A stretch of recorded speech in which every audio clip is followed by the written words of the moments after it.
పేరేంటి? నా పేరు వెంకట నరసింహరావు అండి. బట్టల షాప్ మీదేనా? మాదేనండి. ఎక్కడెక్కడే ఉంటారు? నందిగాంలో. నందిగాం లోకలేనండి. లోకలే. మరి ఇప్పుడు ఎన్నికలు వస్తున్నాయి కదా, ఎవరు కోటేద్దాం అనుకుంటున్నారు? మీకు తెలుగుదేశం పార్టీ అండి. సౌమ్య గారు, తంగరాల సౌమ్య గారికి. సౌమ్య గారికి వేస్తారు. ఎందుకని? ఆమె అభివృద్ధిలో ముందంజలో ఉంది. ప్రతి పని కూడా మేము ఏ పని అడిగినా కూడా, ఎవరు వెళ్ళినా అడిగినా కూడా, ఇంటికి వెళ్ళి అడిగినప్పుడు కాదనకుండా మా ప్రతి పని చేసి పెడుతుంది కాబట్టి, పథకాలన్నింటిలో కూడా మాకు ఎలిజిబుల్లో ఉంది కాబట్టి ఆమెనే గెలిపించాలని ఆలోచనలో ఉన్నాం. ఇచ్చిన మాట ప్రకారం అన్ని చేస్తున్నారా? పనులన్నీ చేస్తున్నారండి. వాళ్ళ నాన్నగారు ఆమె వచ్చినప్పుడు వాళ్ళ నాన్నగారికి ఏమాత్రం తీసేయకుండా ఆమె కూడా చక్కగా ప్రతి పనుల్లోనూ ప్రతి దాంట్లో కూడా ఇన్వాల్వ్ అవుతా. ఆమె చేసే ప్రతి పనులు కూడా మీకు లోన్లు గిన్లు అలాంటివి కావాలన్నా కూడా అన్ని వర్గాల వరకు కూడా లోన్లు, ఫెడరేషన్ లోన్స్ కానీ, ఇవి కానీ, బీసీలో మైనార్టీ వర్గాలకు లోన్లు కానీ అన్నీ కూడా సక్రమంగా లోన్లు రన్ చేస్తూ ఉంది. మళ్ళీ ఆమెకి పెట్టడం కలిగితే మాకు ఫెడరేషన్ లోన్లు వచ్చినాయండి. ఫెడరేషన్ లోన్లు 2 లక్షలండి. 1 లక్ష రూపాయలు సబ్సిడీ, 1 లక్ష రూపాయలు లోను. 2 లక్షల రూపాయల లెక్క గ్రూపుల లెక్క. ఒక గ్రూప్కి 15 మందికి 15 రోజులు 30 లక్షల లెక్క లోన్లు శాంక్షన్ చేసి అందరికీ మాకు ఆర్థిక సహకారం బాగా చంద్రబాబు నాయుడు గారు వచ్చిన తర్వాత మా ఆర్థిక సహాయం అందింది.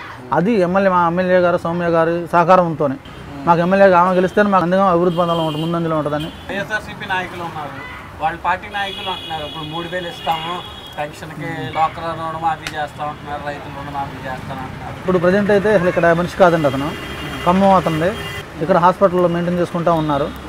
అతను హాస్పిటల్ నుంచి బయటకు వచ్చే వ్యక్తి కాదు. హాస్పిటల్లో వెళ్తే కూడా అతను ఎన్నింటికి వస్తాడో బయట తెలియదు. ఈ ఓపీలో అందరూ కూడా ఎదురు చూడాలి. డాక్టర్ గారు వస్తారని చెప్పి మభ్య పెడతా ఉంటారు. ఆయన అక్కడ ఇక్కడ రన్ చేసుకుంటూ ఉండాలి. ఆడవ రోజు తిరుగుతూ ఉంటారు.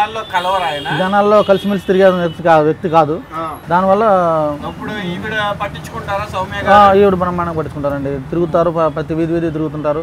అక్కడ ఉన్న సమస్యలు ఏంటంటే అంతకుముందు వార్డులుగా కూడా వారం వీక్లీకి ఒక వార్డు పెట్టుకొని ఆ వారం రోజులు ఆ వార్డులో ఏమైనా సమస్యలు ఉన్నాయి, ఏమన్నా ఇబ్బందులు ఉన్నాయని చెప్పని, వాళ్ళ సమస్యలు ఈ సమస్యలు ఉన్నాయని చెప్పని ఆ సమస్యలు చేయడం కూడా ఉండి దగ్గరుండి చేస్తుంది. కాబట్టి ఏమో నంబర్ 1 స్థానంలో ఎదగడానికి చంద్రబాబు నాయుడు గారి దృష్టిలో కూడా నంబర్ 1 ఎమ్మెల్యే గారు ఎదగడానికి కూడా కారణం వాళ్ళ చర్యలు తీసుకొని జనాల ముందంజలో తీసుకెళ్ళడం వల్ల ముందంజలో ఉంది.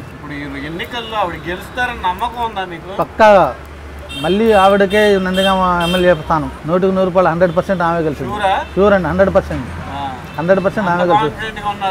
అవును, ఆవిడ గెలిచింది కాబట్టి ఆవిడ చేసిన అభివృద్ధి ఆమెను గెలిపించుద్ది.